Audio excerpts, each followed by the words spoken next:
নমস্কাৰ বহুদিন বিৰতিৰ পাছত সোশ্যাল টকৰ এটা বিশেষ অনুষ্ঠানৰ মাজলৈ মই মঞ্জুল ডেকাই আপোনালোক সকলোকে স্বাগতম জনাইছো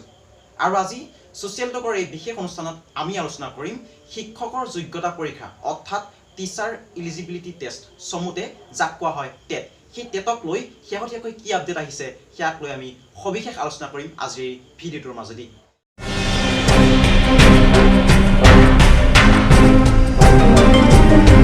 আসলতে পোনপ্ৰথমে যেতিয়া 30/8/2019 এটা আপডেট আহিছিল সেই আপডেটটোত এছএছএ অৰ্থাৎ অসম সৰ্বশিক্ষা অভিযান মিছনে এটা আপডেট দিছিল য'ত কোৱা হৈছিল যে শিক্ষকৰ যোগ্যতা পৰীক্ষা অৰ্থাৎ টিচাৰ এলিজিবিলিটি টেষ্টৰ বাবে ডিএলএড কম্পালসৰি হ'ব লয়াৰ প্ৰাইমাৰী হওক লাগে আপাৰ প্ৰাইমাৰী হওক তাৰ বাবে টেটৰ বাবে ডিএলএড বা বিএড কম্পালসৰি হ'ব কিন্তু মাজতে কিছুদিন আগতে এটা আপডেট আহিছিল যিটো আপডেটত ডক্টৰ হিমন্ত বিশ্ব শৰ্মাই ঘোষণা কৰিছিল যে টেটৰ বাবে ডিএলএড বা বিএড ইম্পৰ্টেন্ট নহয় বা কম্পালসৰি নহয় এই টেটৰ বাবে এইচএছ পাস কৰা যিকোনো ছাত্ৰ ছাত্ৰীয়ে অৰ্থাৎ 50% বা 52% বা 50% আপ কেৰিং কৰা মাৰ্ক কেৰিং কৰা যিকোনো ছাত্ৰ ছাত্ৰীয়ে টেট দিব পাৰিব বা টেটৰ বাবে প্ৰিপাৰেচন চলাব পাৰিব কিন্তু শেহতীয়াকৈ সেই আপডেটটো আহিছিল যিটো ডিএলএড বা বিএডৰ যিটো ডিএলএড বিএড নোহোৱাকৈ যিটো টেট দিব পাৰিব সেই টেটৰ আপডেটটো অহাৰ পিছতে অসমৰ প্ৰায় 26 লাখ নিবনুৱাৰ মাজত হাঁহি বিৰিঙিছিল কিন্তু শেহতীয়াকৈ 2 তাৰিখৰ পৰা 17 তাৰিখলৈকে চলা টেটৰ যি এপ্লাই সেই এপ্লাইত শিক্ষকৰ যোগ্যতা পৰীক্ষা যি এপ্লাই সেই এপ্লাইত লয়াৰ প্ৰাইমাৰীৰ বাবে যিটো ডিএলএড অপশন আছিল বা বিএড অপশন আছিল সেই ডিএলএড অপশনটো আপোনালোকে পাৰ্সুইং অপশনটো যদি আপুনি ক্লিক কৰে তেন্তে পাৰ্সুইং অপশনটোৰ যোগেদি আপুনি ডিএলএডৰ কোনো ধৰণৰ সাৰ্টিফিকেট ডিএলএডৰ কোনো ধৰণৰ আপোনাৰ এডমিশনৰ কোনো ধৰণৰ খতিয়ান দাঙি ধৰিব নালাগে তেনেকৈ আপুনি দাঙি নধৰাকৈ আপুনি টেটৰ বাবে টেটত পৰীক্ষা দিব টেটত অৱতীৰ্ণ হ'ব পাৰিব কিন্তু শেহতীয়াকৈ 19 তাৰিখ শেহতীয়াকৈ ক্ষমা কৰিব শেহতীয়াকৈ 18 তাৰিখ অৰ্থাৎ আজিৰ দিনটোত এটা আপডেট আহিছে এখন পাব্লিক নটিচ আহিছে মই যদি আপোনাক দেখাব বিচাৰো কি পাব্লিক নটিচখন স্ক্ৰিনত হয়তো আপোনালোকে দেখিব পাৰিব সেই পাব্লিক নটিচখনত উল্লেখ কৰিছে যে যিসকল কেণ্ডিডেটে ডিএলএড পাৰ্সুইং বুলি অপশন ক্লিক কৰিছে তেওঁলোকে 19 তাৰিখৰ পৰা 27 তাৰিখৰ ভিতৰত তেওঁলোকে সেই ডিএলএড কোনখন ইনষ্টিটিউচনত কৰি আছে ডিএলএড নামভৰ্তি কৰাৰ তাৰিখটো আৰু তেওঁলোকে ডিএলএডত এডমিশন লোৱাখন যিখন money receipt with institute seal and stamp সেই খতিয়ানটো আপুনি আপলোড কৰিব লাগিব আপোনাৰ পাছৱৰ্ড আৰু যিটো আইডি থাকিব সেই আইডিটোৰ জৰিয়তে আপুনি লগ ইন কৰিব এছএছএত যিটো ssa.gov.assam যিটো লিংক আছে তাত গৈ আপুনি সেই আপোনাৰ আইডিটো আৰু পাছৱৰ্ডটো কৰাৰ পাছত আপুনি আপোনাৰ নিজৰ প্ৰফাইলত গৈ সেই বস্তুখিনি আপলোড কৰিব লাগিব বুলি আজি 18 তাৰিখে এটা আপডেট দিছে যিটো আপডেটৰ যোগেদি স্পষ্ট হৈ গৈছে যে ডিএলএড বা বিএড নোহোৱাকৈ কোনো পৰীক্ষাৰ্থীয়ে টেটত অৱতীৰ্ণ হ'ব নোৱাৰিব শেহতীয়াকৈ এই আপডেটটোৱে এক ব্যাপক প্ৰতিক্ৰিয়াৰ সৃষ্টি কৰিছে যিসকল ছাত্ৰ ছাত্ৰীয়ে টেট দিম বুলি অৰ্থাৎ যিসকল নিবনুৱাই টেট দিম বুলি ভাবি আছিল তেওঁলোকৰ মাজত এক প্ৰতিক্ৰিয়াৰ সৃষ্টি কৰিছে আচলতে এই প্ৰতিক্ৰিয়াটো আচলতে এই যি আপডেট আহিছে এই আপডেটটো কিমান যুক্তিসংগত তাক লৈ আজি কিছু সমালোচনা কৰিম পোনপ্ৰথমে মই ক'ব বিচাৰো অসম সৰ্বশিক্ষা অভিযান মিছনক তেওঁলোকে যিহেতু উল্লেখ কৰিছিল যে পোনপ্ৰথমে 30/8/2019 যিখন আপডেট আহিছিল তাত উল্লেখ কৰিছিল যে টেটৰ বাবে ডিএলএড বা বিএড কম্পালসৰি সেই অনুসৰি মই ক'ব বিচাৰো যে তেওঁলোকৰ প্ৰথম আপডেটটো শুদ্ধ আৰু প্ৰকৃত আপডেট আছিল যদিহে তেওঁলোকে নিবিচাৰে যে যিসকল ডিএলএড বা বিএড নোহোৱা পৰীক্ষাৰ্থীয়ে টেটত অৱতীৰ্ণ হ'ব তেওঁলোকে পৰীক্ষাত অৱতীৰ্ণ হ'ব নোৱাৰিব যদি তেওঁলোকে বিচাৰিলে হয় তেন্তে প্ৰথমে তেওঁলোকে এইটো স্পষ্ট কৰি দিব লাগে যে ডিএলএড বা বিএড নোহোৱাকৈ টেট পৰীক্ষা দিব নোৱাৰিব কিন্তু তেওঁলোকে সেই আপডেট কৰাৰ পাছত পুনৰ তেওঁলোকে আৰু এটা আপডেট দিলে মাজতে আৰু এটা আপডেট আহি গ'ল যে তেওঁলোকে টাইমছে তেনেকৈ বিভিন্ন ধৰণৰ নিউজ চেনেলত আপোনালোকে দেখিবলৈ পাইছে যে ডিএলএড বা বিএড নোহোৱাকৈ আপুনি টেট পৰীক্ষাত অৱতীৰ্ণ হ'ব পাৰিব এটা বিগ ব্ৰেকিং নিউজ আহিছিল সেই সময়ত সেই বিগ ব্ৰেকিং নিউজটোৱে ছাত্ৰ ছাত্ৰীৰ মাজত হাঁহি বিৰিঙাইছিল কিন্তু শেহতীয়াকৈ আজি যিটো আপডেট আহিলে এই আপডেটটোৱে সঁচাকৈ যিসকল ছাত্ৰ ছাত্ৰীয়ে যিসকল পৰীক্ষাৰ্থীয়ে ভাবি আছিল জীৱনলৈ কিছু পোহৰ নামি আহিছে সেইসকল ছাত্ৰ ছাত্ৰী সেইসকল নিবনুৱা যেন পুনৰ অন্ধকাৰ নামি আহিছে কিয়নো দেশত 26 লাখ নিবনুৱাৰ যিসকল বৰ্তমানে ডিএলএড বা বিএড কৰা নাই সেই সংখ্যকে বৰ্তমানেও ডিএলএড বা বিএড কৰা নাই যাৰ বাবে তেওঁলোকে এতিয়া টেট পৰীক্ষাৰ পৰা বঞ্চিত হ'ব লাগিব আচলতে সেই যিটো তেওঁলোকে আপডেট দিছে এই আপডেটটো কেতিয়া হ'ব লাগিছিল কিমান সময়ত হ'ব লাগিছিল এই কথাটো আপোনালোকে কল্পনা কৰিব লাগে কিয়নো আপোনালোকে চিন্তা কৰাৰ এটা চিন্তনীয় বিষয় কিয়নো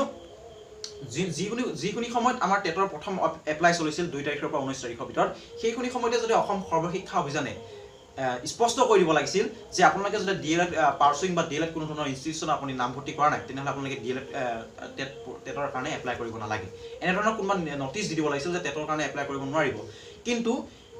অসম সৰ্বশিক্ষা অভিযান মিছনে ভেকু ভাৱনা কৰিলে এইসকল দৰিদ্ৰ ছাত্ৰ ছাত্ৰীৰ লগত দৰিদ্ৰ নিবনুৱা নোৱাৰিব কিন্তু হঠাৎ তেওঁলোকে পুনৰ আকৌ আৰু এটা আপডেট দিলে যে সেই আপডেটত স্পষ্ট কৰি দিছে আপুনি ডিএলএড বা বিএড পাৰ্চুইং দেখুৱাই আপুনি টেট এপ্লাই কৰিব পাৰিব যদিহে আপুনি এইচএছ ভাল নম্বৰ লৈ কেৰি কৰি পাছ কৰি আপুনি নিবনুৱা হিচাপে আছে এটা কথাটো হ'ল তেওঁলোকে এই আপডেটটো দিয়াৰ পাছত প্ৰায় 26 লাখ নিবনুৱাৰ মাজত এটা হাঁহি বিৰিঙি হৈছিল কিয়নো তেওঁলোকে এই টেটৰ জৰিয়তে এটা কৰ্মসংস্থাপন পাম বুলি তেওঁলোকে আশা কৰিছিল কিন্তু পুনৰ 2 তাৰিখৰ পৰা 17 তাৰিখৰ ভিতৰত যি তেওঁলোকৰ এপ্লাই চলিলে সেই সময়ছোৱাত কোনো ধৰণৰ নতুন আপডেট নাছিল সুন্দৰৰূপে প্ৰক্ৰিয়াটো চলি আছিল কল্পনা কৰাতকৈ অধিক সংখ্যকে টেট এপ্লাই কৰিছিল কিন্তু আজি হঠাৎ 18 তাৰিখ ৰাতিপুৱা মই এটা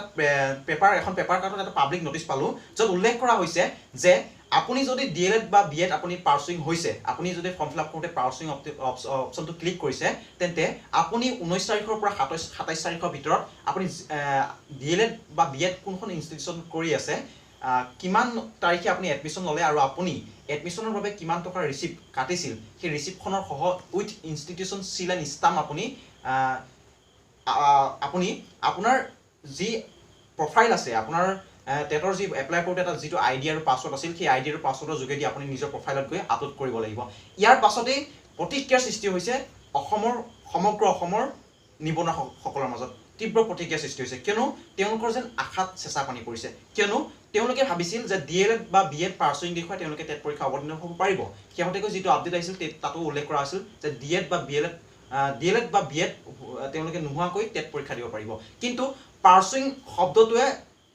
প্ৰথম অৱস্থাত এইষাৰ কথা প্ৰতিপন্ন কৰিছিল যিহেতু অনলাইন এপ্লাই এবাৰে হৈছে কিন্তু তাত দুটা শব্দই এটা শব্দই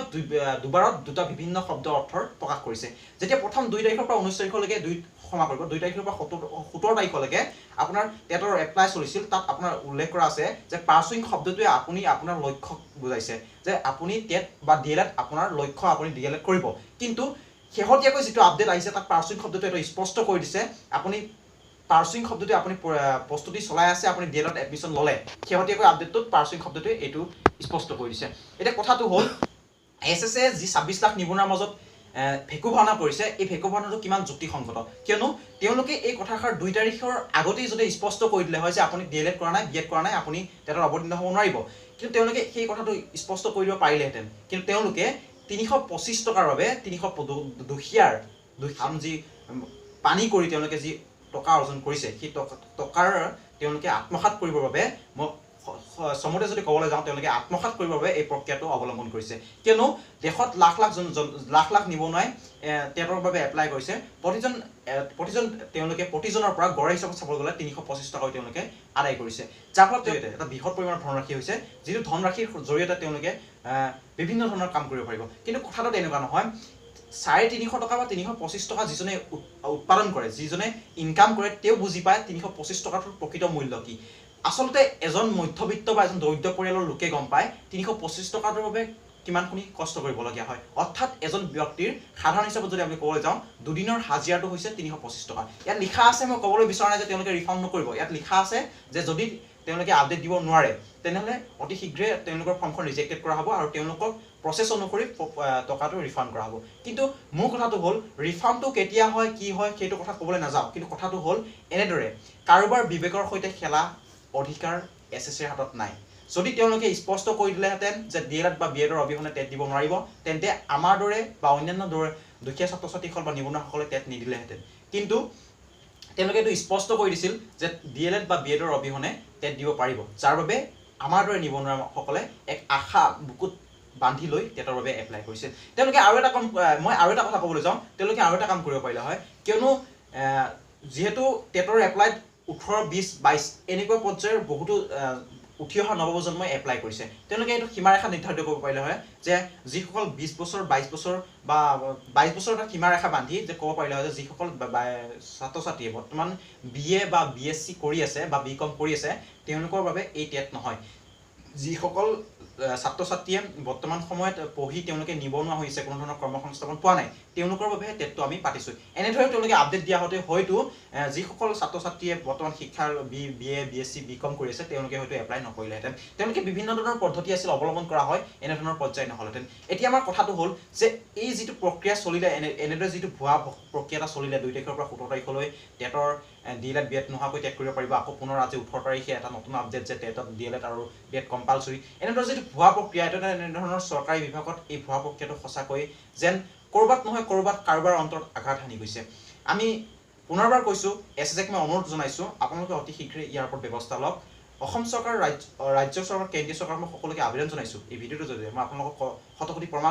শতকোটি আপোনালোকৰ ওচৰত মই প্ৰাৰ্থনা জনাইছোঁ, গোহাৰি জনাইছোঁ, আপোনালোকে এনেদৰে দৰিদ্ৰ ছাত্ৰ ছাত্ৰীৰ লগত, দৰিদ্ৰ ছাত্ৰ ছাত্ৰীৰ জীৱনৰ লগত, দৰিদ্ৰ নিবনুৱাৰ জীৱনৰ লগত হেতালি নেখেলি তেওঁলোকৰ বাবে কিবা এটা ব্যৱস্থা গ্ৰহণ কৰে যেন। পুনৰবাৰ কৈছোঁ যে আপোনালোকে ইচ্ছা কৰিলে সকলো কৰিব পাৰে। হয়তো আপোনালোকে DLED পাৰ্চুইং যিটো অপশ্যন দিছিল সেই অপশ্যনটো পুনৰ আনিব পাৰে। যদি আপোনালোকে ভাবিছে যে টেটৰ বাবে হয়তো বহুত টেটত আপোনালোকে যিখিনি আশা কৰিছিল তাতকৈ অনাকাংক্ষিত বহুত আশাতকৈ বেছি ছাত্ৰ ছাত্ৰী এপ্লাই কৰিছে বা বেছি নিবনুৱা এপ্লাই কৰিছে, তেনে আপোনালোকে এইটো নিশ্চিত কৰি দিয়ক যে আপোনালোকে এটা প্ৰচেছ অৱলম্বন কৰক যিটো প্ৰচেছৰ জৰিয়তে আপোনাৰ সুবিধা হয়, অৰ্থাৎ আপোনালোকে সেইসকল উপযুক্ত কেণ্ডিডেটত ৰাখক যিসকল শিক্ষকৰ বাবে যোগ্য। মোৰ আজিৰ এই ভিডিঅ'টো মই এটাই আপোনালোকলৈ আবেদন জনাইছোঁ, আপোনালোকে SSC ক মই এটাই অনুৰোধ জনাইছোঁ, আপোনালোকে এনেদৰে দৰিদ্ৰ ছাত্ৰ ছাত্ৰী আৰু দৰিদ্ৰ নিবনুৱাৰ জীৱনৰ সৈতে হেতালি নিখেলি যদিও তেওঁলোকে টেট দিব নোৱাৰে, তেওঁলোকৰ যি 325 টকা যি কষ্টৰ ধন, সেই ধন যেন পুনৰ তেওঁলোকৰ ধনৰাশিলৈ ঘূৰাই দিয়ে। আজিলৈ বিদায় মাগিছোঁ, ধন্যবাদ।